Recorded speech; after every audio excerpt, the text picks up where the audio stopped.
All right. In the same way, you also do not have personal knowledge that VP Sara contracted an assassin, correct? Your Correct. Honor, the video dated November 26, 2024, the Vice President reiterated it's answerable by yes or no, Your Honor. How can he Di ba? Iba kasi kung ikaw, doon ka lang naniniwala sa sinabi ni BP Sara na nangungontrata siya ng assassin. Tapos hindi ka ngayon naniniwala doon na corrupt itong si BBM at si Sara, si BBM, si Liza at si Martin Romualdez.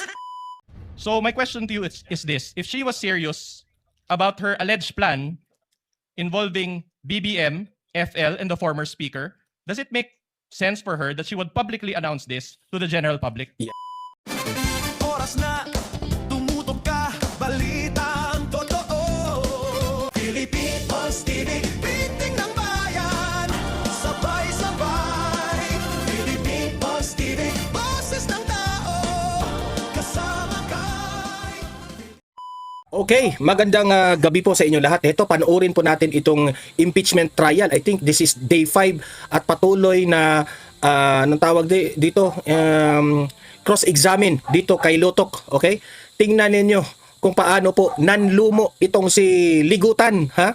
Parang halos mag-give up na si Ligutan kasi si Lotok po parang hindi na niya pwedeng hindi na niya pwedeng pabayaan itong mga kapalpakan ng mga answer ni Lotok. Yan ang sabi ko sa inyo eh. Orin natin para makagawa tayo ng reaksyon dito sa utal-utal ng sumagot itong si Lotok at nanlumo na itong si Ligutan, parang halos mag-give up na itong mga prosecutors. Okay, play. They're the same, as approved. The clerk will please call the case before the impeachment court.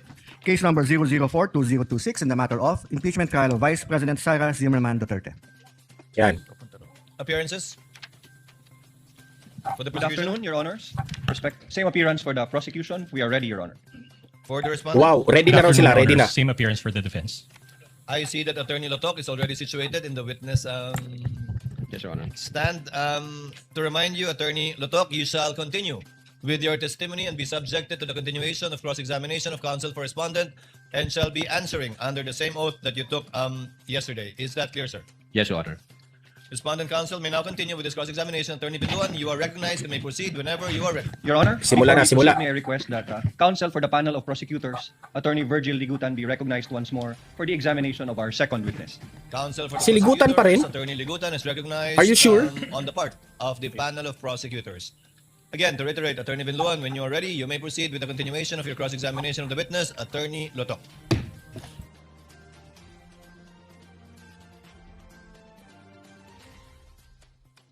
Specifically, portions of the November 23, 2024 press con. Yes, sir. All right. Now, in that press con, VP Sara spoke about a lot of topics. Correct? Mm-hmm. All right. In other words, Mr. Witness, kindly answer yes or no, Yes, sir. and not simply say, in other words, Sorry. Papalag na naman dito si Ligutan. Tingnan niyo ha. Papalag na naman dito si Ligutan kasi putol-putol na yung mga answer sagot ni Lotok eh. Your Honor. she said many statements in that press con. She said many statements, sir. All right. My question is this. Do you know for sure that VP Sara's statements during that press con happened in real life? In real life? Well, Objection, Your Honor. Sabi ko na nga ba, nag-object ka agad? Yan si Ligutan Nag-objection ka agad si Ligutan. Ay, nako. The statements happening in real life as to the real life of the Vice President, this witness is being asked that question. Of course, the witness is... Alam niyo yung taong bayan? Kinokomentahan yung mukha ni Lotok na makapal raw yung makeup. Lotok! Ay, di pala si Lotok, si Ligutan. Makapal raw yung makeup ni Ligutan. Ligutan! Kumusta na yung makeup natin? Si Sherwin Gatchalian ba ang nag-makeup sa'yo? Nagtatanong lang tayo ha. Incompetent, Your Honor, please. If it was- counsel kindly reform. It seems the witness did not understand Okay, the question. let me help you. I'm showing you also a portion of our exhibit D-1-145-A. This is the whole version of the video that the portions there that you identified yesterday. And particularly, I'll show you timestamp 51-07 or :07 onwards of the video. In this video, the Vice President mentioned about events that happened inside the Batasang Pambansa. Can we play that video, please? Dapat sa demokrasya, there's a rule of law. And then they make rules as they go along. releases the speaker, get her out of the House of Representatives kasi hindi siya dapat nandyan. Bakit? Pag may-ari niyo ba itong compound na ito, then sasabihin pa nila sa akin na there is a threat to my life inside the batasang pambansa? Why is there a threat to my life? All right. My question to you is, Point of Ito pinakita ulit itong video na ito kung saan una itong sinabi ni VP Sara na may threat sa kanyang buhay. May gustong pumatay sa kanya. Ine-emphasize ito kasi doon po sa prosecutors, doon po sa House of Representatives, never itong binanggit ito na itong si VP Sara may gustong pumatay sa kanya. At alam naman natin kung sino ang tinutukoy ni VP Sara dito. Kaya nga nasabi niya, nagurgurin niya si ganito-ganito kasi alam niyang gugurgurin siya. Diba? Dito na natin maiintindihan. If I may, Your Honor, Counsel for the prosecutor is recognized. Kaya nga, itong attorney Lotok na ito na nag-investigate dito sa kaso na ito ni VP Sara na kinasuhan siya, bias siya. Yan ang point dito sa kay attorney Vinluan, itong defense team ni VP Sara. Ang point nila, very, sila, naaalarma sila sa sinabi ni VP Sara sa nagbabanta raw si VP Sara. Pero hindi kayo naaalarma na si VP Sara, binabantaan, gustong patayin si VP Sara, hindi kayo naaalarma doon? Yan ang tawag sa inyo. Bias kayo. there is a video that is marked in evidence capturing the events on November 23, 2024. And here we have the defense. Your Honor, may we just note the objection, Your Honor? Wait, I'm This is not the time for lecture, Your Honor. Counsel, I have not yet recognized you. Let counsel for the prosecutor Your Honor, finish. point of clarification. They are presenting a video with anecdotes. I'm now questioning the propriety of the defense presenting a video without laying the basis where this video came from, who is the source of those annotations thereto. Because, Your Honor, there's a video. They're confronting this witness with that video by presenting their own... Wag mong bulahin ang taong bayan. Yun rin ang video na ginawa niyong ebidensya. 2 hours itong video na ito eh. Tapos gusto nyo hindi ito ipapakita? Anong akala ninyo? 'Di ba? Kaya nga ito ipinakita para maintindihan yung mga akusasyon ninyo walang basihan. Annotated. It's like a props, Your Honor, please. Props. This is highly regular in the court of law. Counsel for the respondent, is this the video previously marked evidence? Your Honor, as I Ito mentioned, tinama ni Chis Escudero ito. we marked it in evidence as D-4-3, Your Honor. And this was also marked by the prosecution as their own. They have a separate No. marking for this, Your No. Honor. This is part of the No. 2-hour and so-and-so minute video? Correct, Your Honor. At any rate, Your Your Honor, Honor, if I may be Counsel allowed for to the finish. prosecutor, kindly hold on. At any rate, Your Honor, Counsel for the respondent, Okay. the chair is not yet done. And the annotation below the video, is that part of the marked video? this is part, Your Honor, of a separate exhibit that is also part of the Articles of Impeachment, Annex G, Your Honor. This is Mr. Kalilong's own transcription of the video, just to be clarified. on But that who matter. put it there? We just placed it there, Your Honor. So we're making him identify actually the video as well as the appropriate transcription, which are both part of the Articles of Impeachment and Annex G9. Presiding officer will allow it. Witness may answer. So the question is, can you confirm for certain that these statements or any part thereof happened in real life? Can you give me the timestamp, Your Honor, para ma-compare ko siya? Timestamp 51-07. Your Honor, if I may refer to my notes. You may do so, sir. Anong timestamp, sir? 5107.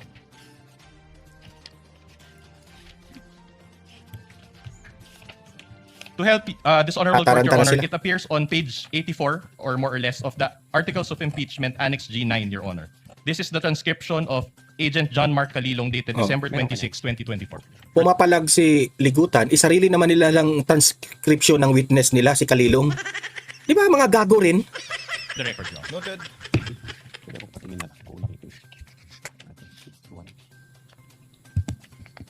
Timestamp 51. Show it. Your Honor, in the interest of time, can we confront the witness with our own copy Your own copy of what, counsel? of the Articles of Impeachment, Annex G9, Your Honor? Well, assisting counsel for the prosecutor is there. If in case there are any problems, kindly confirm if indeed that is the document being shown to the witness. Wala din. Sige. Ang tagal-tagal mo makapagsalita. Lotok ha? Sarili ninyong ebidensya yan ha, pero ang tagal ninyong halatang halata na wala. Gawa-gawa lang yung ebidensya ninyo. Pinipilit lang ito. Kasi hindi nyo kabisado yung sarili ninyong ginawa na ebidensya. Oh, mas That is kabisado page pa yung 14 of the affidavit of transcription. mas kabisado pa tong defense team. 14.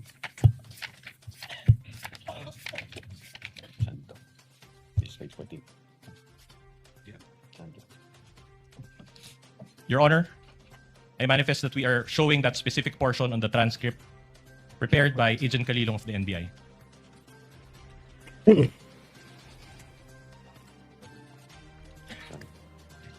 But actually, Your Honor, even without consultation with the transcript, my answer is very simple. I'm just asking Your Honor.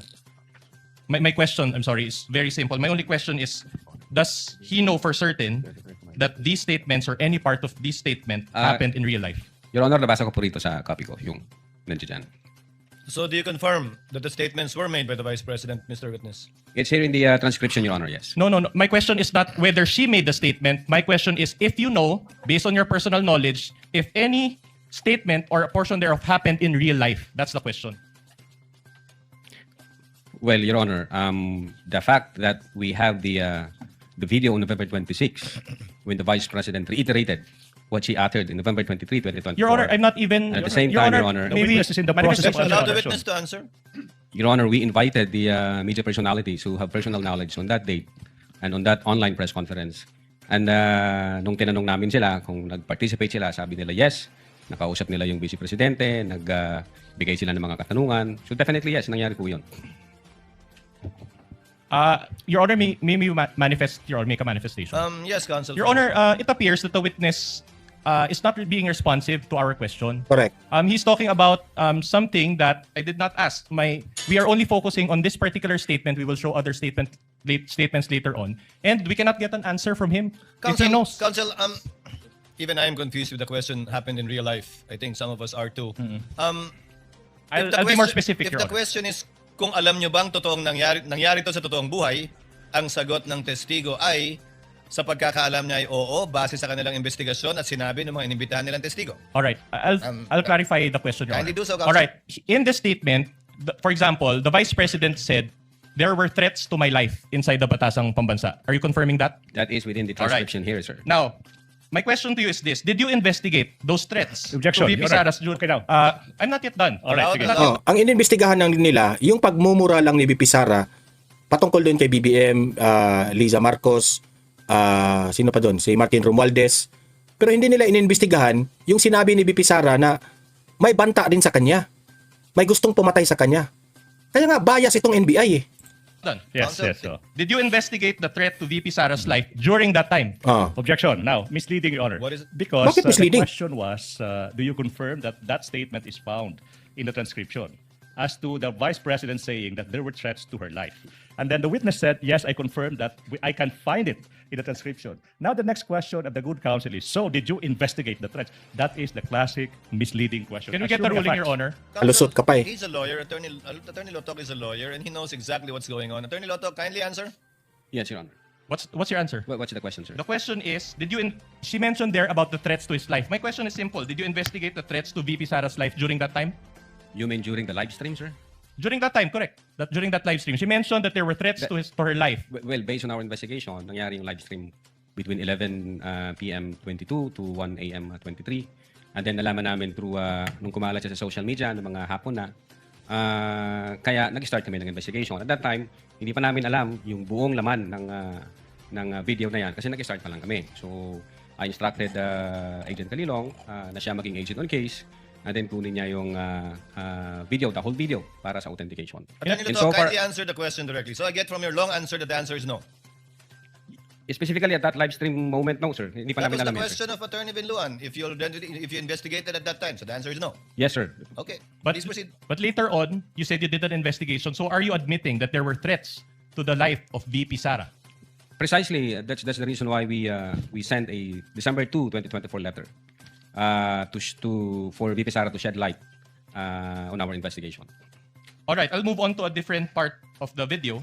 On page also of Exhibit D-1-145-A, this now pertains to timestamp 5930 onwards of the video recording. So page 15 of the affidavit of transcription, also by Agent Kalilong of the NBI, dated December 26, 2024. Can we show that video? and then provide the appropriate transcript. Can you play that again, please? Yung speaker mo, pinabayaan mo siya abusuhin ang pera ng bayan. Paikot-ikot sa buong bansa, namimigay ng pera na para bang kanya yung pera. Eh di ba nga, lagi niyong sinasabi separation of powers? Anong Correct. trabaho ng legislative branch? Gumawa ng batas. Anong ginagawa ni Martin Romualdez? Nagdidirect ng DSWD, namimigay ng ayuda,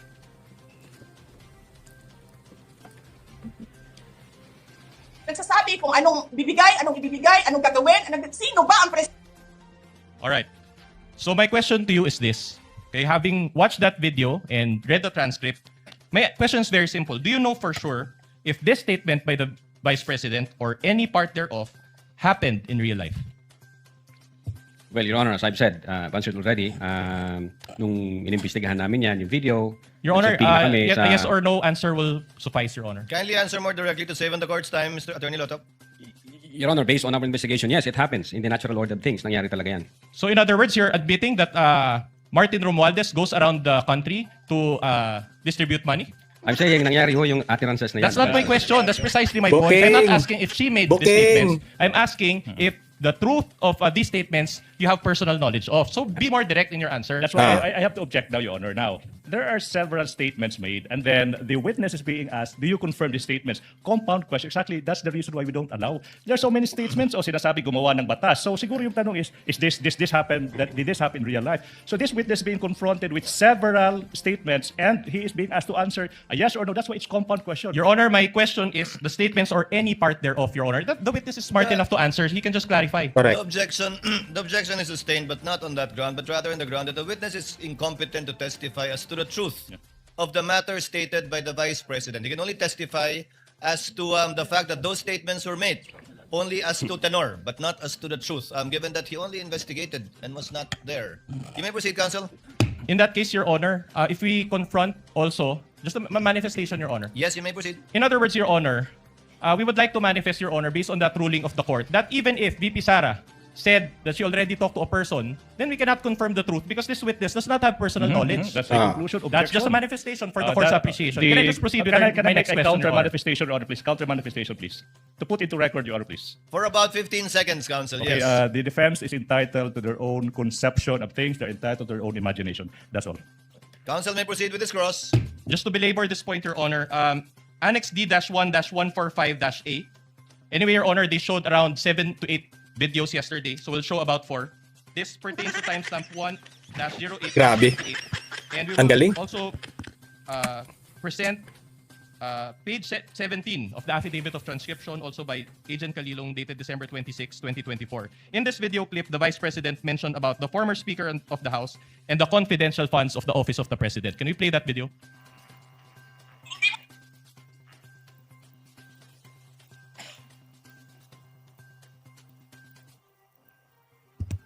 Hindi ka na dumadaan ng contest eh.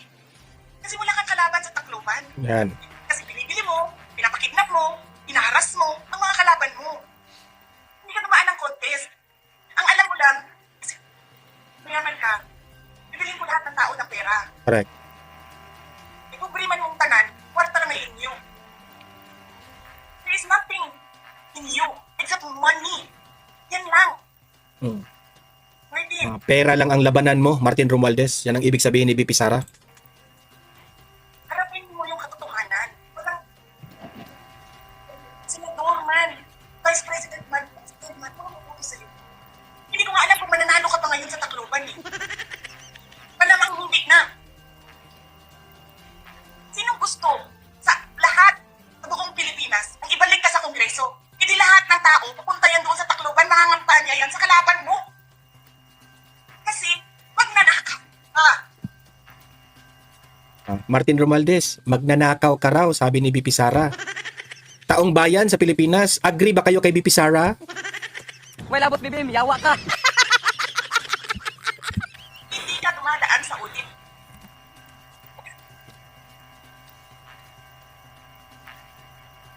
Milyon-milyon, 1 buwan. donation lang na congressman.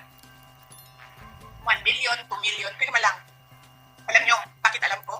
Kasi may MA din ako. May MA ako sa DepEd, may MA ako sa OBP.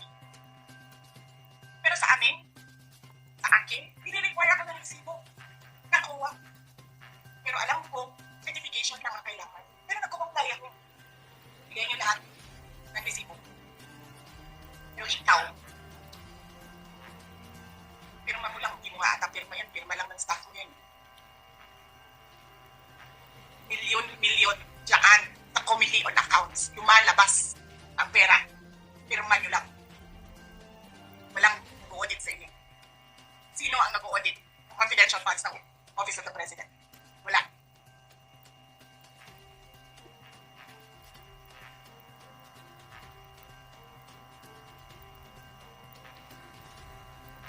Yan ang Pilipinas. Yan! Bagong Pilipinas. Kriminal ang speaker. Bakit ko nasabi kriminal siya? Basahin niyo yung kaso niya sa United States of America. Okay. Sinungaling, Presidente. Alright. Di ba? Ini-emphasize po dito ni Attorney Binluan na itong mga binabanggit na pangalan ni VP Sara, especially itong si Martin Romualdez, ay isa pong minention ni VP Sara na katakot-takot rin itong si Romualdez. Romualdez is capable of doing criminal acts. Yan po ang pagkaintindi ko ha dito sa point ng defense team ni VP Sara na Martin Romualdez is capable of doing criminal acts because grabe rin ang mga kaso ni Romualdez. Ha? Hindi nyo ba alam yung maleta rin ni Romualdez na kahon-kahon. Yung maleta, nandoon lahat yung papers ng kanyang kaso. Na binanggit yan dati ni Sasrogando Sasot eh. 'Di ba? Yan ang point ni VP Sara dito. Na kung meron mang nagbabanta sa kanya na gustong pumatay sa kanya, alam na natin kung sino ang magpapapatay sa kanya. Kaya nga nabanggit niya na kapag siya ay gurgurin, gurgurin sila. Ang ibig sabihin, itong NBI na ito, biased. Biased kayo in the sense na ang inyong pinoprotektahan si BBM lang na nagbabanta si VP Sara. Sino unang nagbanta? Yan ang tanong. Ang parabang logic dito ba, hindi magbabanta itong babaeng itong vice president namin kung hindi rin binabantaan siya. Yan ang point yan. Alright. Again, my question based on this video is very simple. She spoke about Speaker Martin Romualdez as well as the President. Can you confirm or do you know for sure that these statements about Martin Romualdez or the President are true? Okay. Your Honor, I will object on the same ground and I hope that the presiding officer... Di ba? Nagtatanong kung totoo ba yung sinabi ni VP Sara? Na itong grabe itong mga kaso ni Martin Romualdez? Yan ang tanong ng defense team ni VP Sara. Tinanong lang itong si Lotok, naniniwala ka ba dito sa sinabi ni VP Sara? O kung naniniwala kayo, bakit hindi nyo inimbestigahan? Di patay kayo. We'll do the same ruling. This witness is incompetent. I know what the defense is doing. Your Honor. Objection. Incompetent. This witness is highly incompetent as to whether he knows whether those statements are in fact What's the ground happening. for the objection? Can we just be informed of the ground for the objection? I just said it. Incompetent. This witness Can we is get the ruling, incompetent. Your Honor? Chair made an earlier ruling already that the witness is incompetent to testify as to the truth of the matter. But since Attorney Lotok, you're a lawyer, I will give it this time to the counsel for the respondents. Kindly respond. Since you're a lawyer, you should know the proper answer to this question. Kindly respond to the question of counsel for respondent. Again, I do not know personally about the factual circumstances. What I Hindi mo alam ang mga kabalastugan ni Romualdez? Hindi mo alam? Yan, nagtatanong tayo ha. Talaga, hindi mo alam?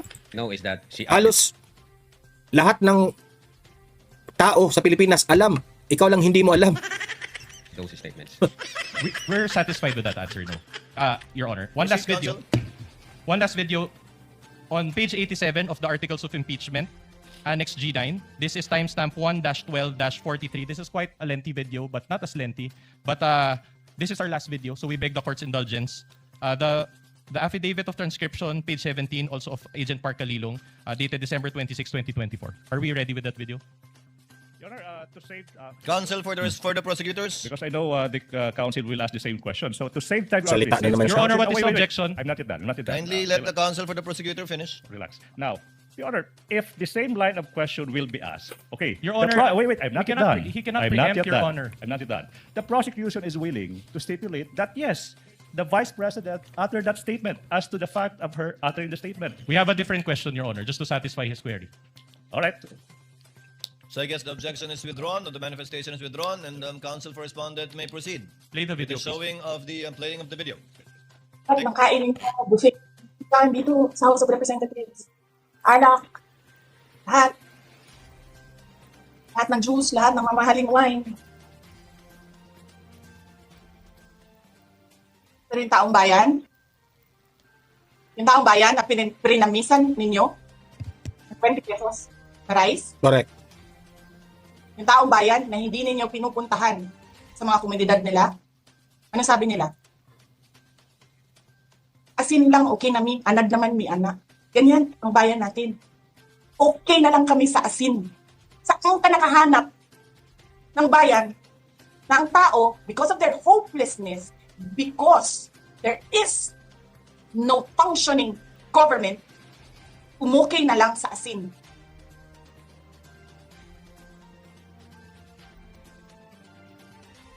Grabe. Wala silang pakialam dyan eh. Na ang ulam ng mga taong bayan, asin na lang. Kasi alam niya kung ano sasabihin niya doon sa mga pumasok sa kwarto niya. Na take note, nagnakaw pa ng cellphone. Saan ka nakahanap? Papasok ka, nanakawin mo yung cellphone, dadalhin mo pa yung tao.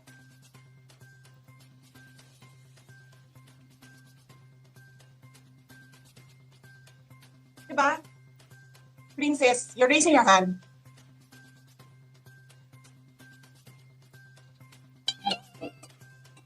Hello? Narinig po ba ako, Princess Maui?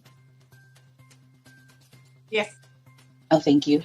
Good morning po, Madam Vice President. Thank you so much nga po pala sa dala niyong hopya nung hearing na pumunta kayo for PRRD. Kami yung nasa likod niyo po, yung tinawag nilang bastos kasi pumalak pa kami because of Congresswoman Hardema.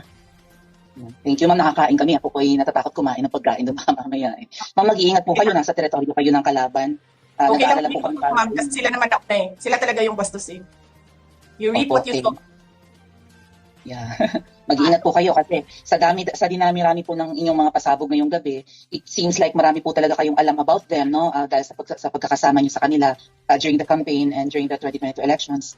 Baka po mamaya kasi totoo yung mga naririnig namin or yung, I don't know if it's true, na meron daw silang Operation Romanovs and baka bala kayong ubusin ang inyong pamilya dahil hadlang kayo sa kanilang mga balakin in the future. So mag-iingat po kayo. Kami po kasi kami ng EDSA Friday Group, kami yung bumababa every Friday dyan sa EDSA because we believe yan yung tamang venue sa dinami-rami na ng problema natin. Ang kaya lang naman po namin gawin ay manawagan na bumaba na yan. Eh ano po kaya ang remedy naman ninyong mga nasa posisyon or ng mga kayang labanan itong napakarami na pong ginagawang korupsyon at krimen laban sa taong bayan?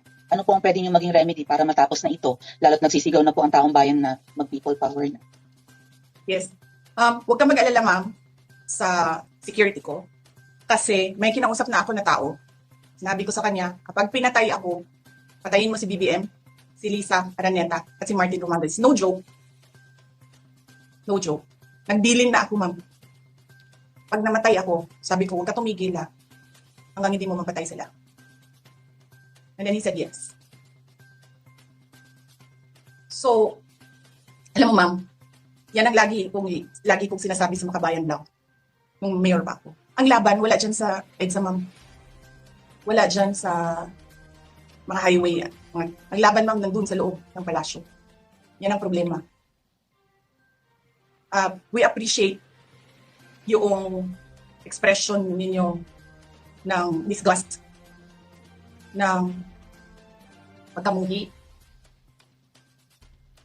ng hopelessness, kasi it reflects kung ano yung nararamdaman ng marami, milyon. Alam ko yan, ma'am, kasi kahit saan ako pumunta, ako ang sinasabihan, binoto namin yan dahil sinabi mo, boto namin. Si BBM yung ano pinatutungkulan ni So, VP Sara. yes, ma'am. Maraming salamat sa ginagawa ninyo. Dahil sa ginagawa ninyo, I'm sure nakikita yan ang taong bayan and na-appreciate nila yan. Marami sa ating mga kababayan ang gusto sumali sa inyo. Pero sa sobrang hirap ng buhay ngayon, hindi nila maiwanan yung mga trabaho nila at hanap buhay nila para pumunta sa daan. Bakit sila naghihirap? Bakit? Dahil sa gobyerno. Di ba dapat yung gobyerno natin ang nagpapagaan ng buhay ng tao? Bakit ang gobyerno natin ang nagpapahirap lalo sa tao? Kasi gusto ba nila lagi na lang mahirap ang mga tao para madali mapasunod? May mga lugar kami sa Mindanao na ganyan ang mga politiko. Gusto nila mahirap lahat. E bahugan lang nila og kwarta. Governor na sila, mayor na sila, congressman na sila. Hanapin niyo, ma'am, yung mga lugar na sobrang hirap sa Mindanao. Tingnan niyo anong gawain ng politiko. Pinapakain lang ng pera ang tao. Pinabastos yung kanilang pagkatao. Dahil wala silang pakialam. Attorney Lotok, she said a lot of statements in that portion of Yes, the sir. video. In fact, that statement included the statement which you investigated, correct? Included in the transcription, sir. Yeah. All right. Now you get the point. My question to you is this. Can you confirm now that the statement she made about BBM, FL, and the former speaker, and the congressman relating to various acts of corruption are true and happened in real life? As to the existence of that utterances, yes, sir. All right. So you just admitted that the congressmen are all corrupt. As to the Thank you for that. existence Thank you of for that utterances, objection. yes, sir. That is a Wow. foul side remark. She said The I counsel wasn't the one is who said it, twisting Your Honor. the answer The of the witness- witness. If Di ba? Napaamin ni Vinluan na si Lutok, si Lutok umamin na corrupt itong silang Martin Romualdez, Liza Marcos, at si Bongbong Marcos. Napaamin. Wow!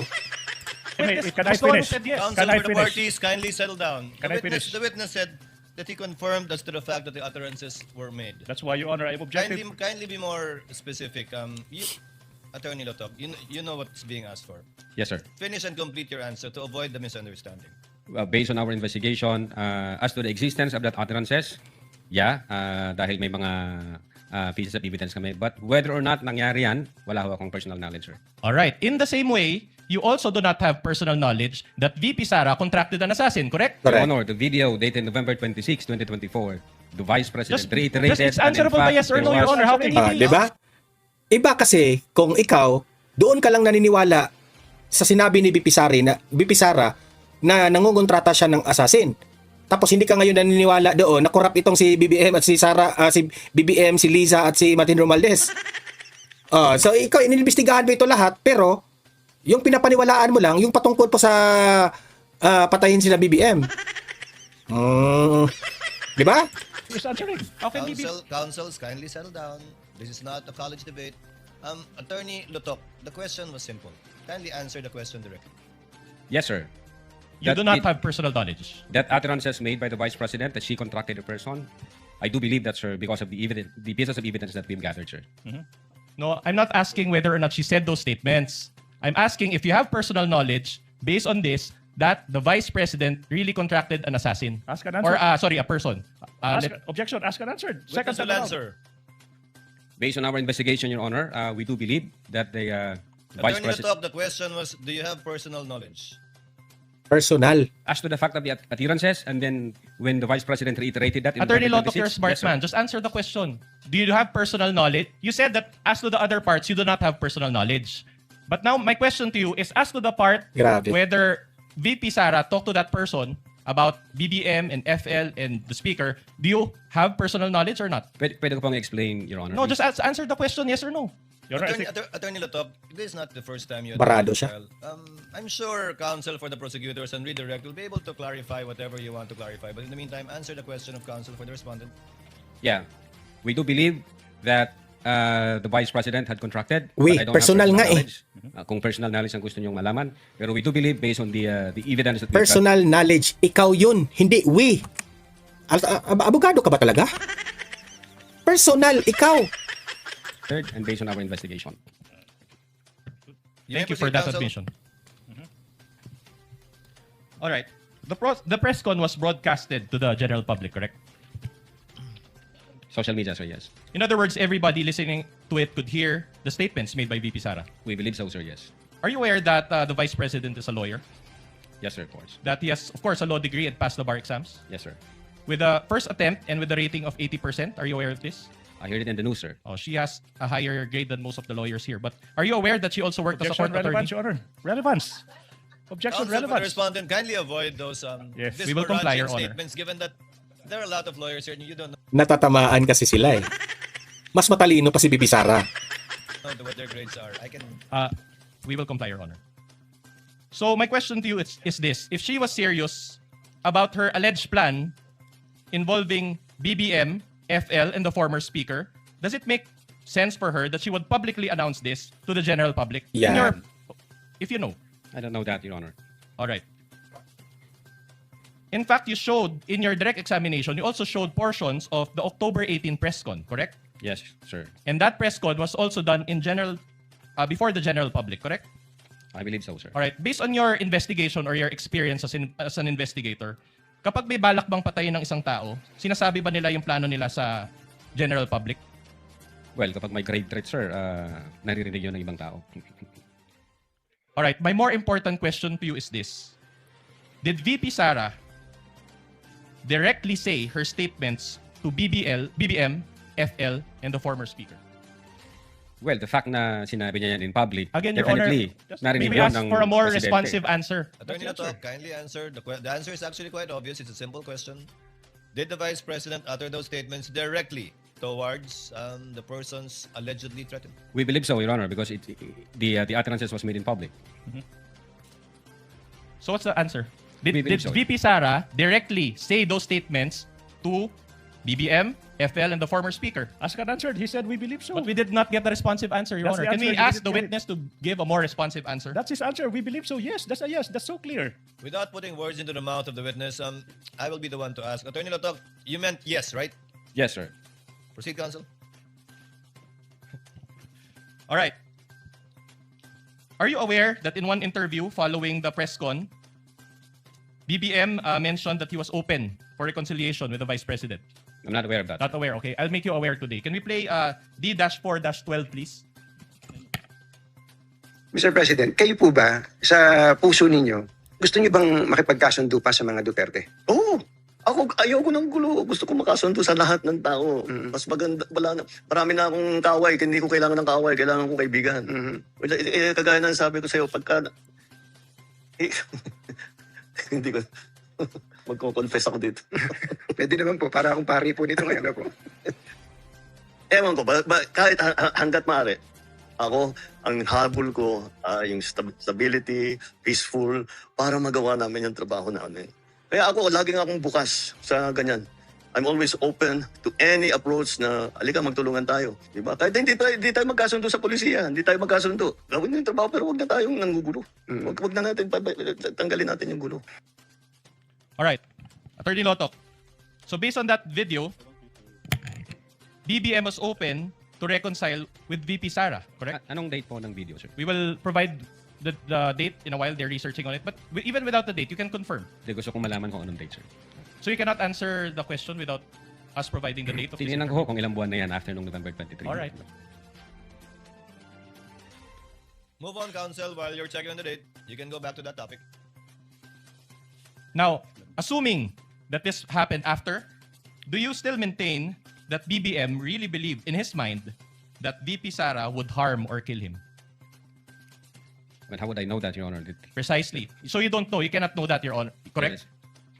Because you cannot enter the state of mind of the president. Are you admitting that? Unless there is a basis, Your Honor, gaya ng investigation namin sa attirances ni VP na may mga circumstances. Pag yan lang ang nakita ko, siyempre hindi namin ma-establish yung state of mind ng presidente. But isn't it in your affidavit of investigation, you mentioned about the state of mind of the president? State of mind of the president? Correct. After the statements of VP Sara, you interpreted the mind. It's like you went into the mind of the alleged offended parties, BBM, FL, and the speaker, and based on your own interpretation, you determined or concluded that they were threatened. Is that not the case? Yeah, ang sinabi doon ng Presidente, nakakabahala yung mga narinig natin itong mga nakaraang araw. And then isa itong kriminal na pagtatangka, ito yung aking papalagan. So, at that moment, the President took the utterances serious and real, sir. But you just based that on his own statement. You did not enter his state of mind, correct? Objection, Your Honor. I think, where is this leading? What's the A objection? witness is being asked What's to the enter basis for state the of objection, mind. Your Honor? Kindly wait for the counsel for prosecutor to finish. Binabara. Incompetent. The witness already said that based on their investigation, based on the statement of the President, after the event, he said that they determined that the President felt threatened. And the question now is, did you enter his state of mind? Your Honor, please, I think I'm now objecting on the reason that this person is incompetent to Your Honor, enter. we will be satisfied with just the basis. If he had said incompetence, we would ask for a ruling already. He doesn't have to lecture, Your Honor. And for the record, Kindly reform counsel. I think I know where you're getting at. all right.